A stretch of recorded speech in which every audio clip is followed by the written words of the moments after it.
எல்லோருக்கும் வணக்கம். குரானிலிருந்து ஒரு பொன்மொழியினை பார்க்கலாம். Do not mix falsehood with truth or conceal it when you know it.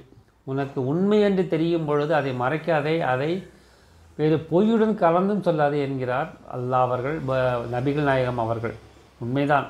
நமக்கு ஒன்று உண்மை என்று தெரிந்த பொழுது அதை நாம் எக்காரணத்தை கொண்டு மறைக்கக்கூடாது, அதை பொய்யுடன் கலந்தும் சொல்லக்கூடாது. இதுக்கு சில விதிவிலக்குகள் இருக்கலாம். விதிவிலக்கை நாம் இங்கே பற்றி பேசவில்லை. ஆனால் பொதுவாக ஒன்று உண்மை என்று தெரிந்த பொழுது அதை மறைக்கவோ, அதை திருத்தி சொல்லவோ, மாற்றி சொல்லவோ செய்யாதீர்கள். அது உங்களுக்கு பாதமாக வரும். நீங்கள் அப்படி செய்வது சிலருக்கு தடங்களாக போகலாம், இடைந்தலாக போகலாம், அவர்களுக்கு துன்பத்தை தரலாம், கஷ்டத்தை தரலாம்.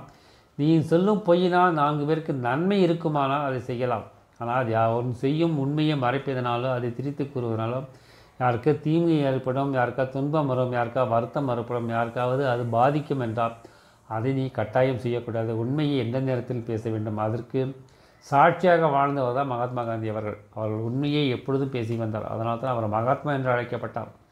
இல்லை என்றால் அவரும் நம்மை போல் சாதாரண மனிதராக இருந்திருக்க வேண்டாம். உண்மையையும் அன்பையுமே தன் வாழ்க்கையின் குறிக்கோளாக கொண்டு வாழ்ந்து வந்தார். சத்தியம், அகிம்சை, அன்பு இரண்டையுமே வாழ்க்கையின் குறிக்கோளாக வாழ்ந்து வந்தால். இதனால் தான் அவரை நாம் மகாத்மா என்று அழைக்கிறோம். இல்லாவிட்டால் அவரை சாதாரணமாக கரம்சந்த் காந்தி என்று அழைத்திருப்போம். எனவே உண்மைக்கு அத்தகைய மாபெரும் சக்தி உண்டு. உண்மையை பேசுவதற்கு மாபெரும் சக்தி உண்டு. அந்த சக்தியை உண்மையை பேசிக்கொண்டே வரும்போது உங்களுக்கே தெரியும் என்ன சக்தி, அது எப்படி உங்களுக்குள் வருகிறது என்று. சக்தியை அடைவதற்கு பெரிய பெரிய தியானங்களோ மந்திரங்களோ எதுவும் செய்ய வேண்டிய தேவையில்லை. நீங்கள் உண்மையினை பேசி வந்து உண்மையின் பாதையில் நடந்தாலே போதும். நமது மந்திரம் அன்பே சிவம், அன்புடன் வாழ்வோம், கடமை செய்வோம், இந்த நிலை வாழ்வோம், எல்லோருக்கும் உதவி செய்வோம், எல்லாம் சிவமயம். நன்றி, வணக்கம்.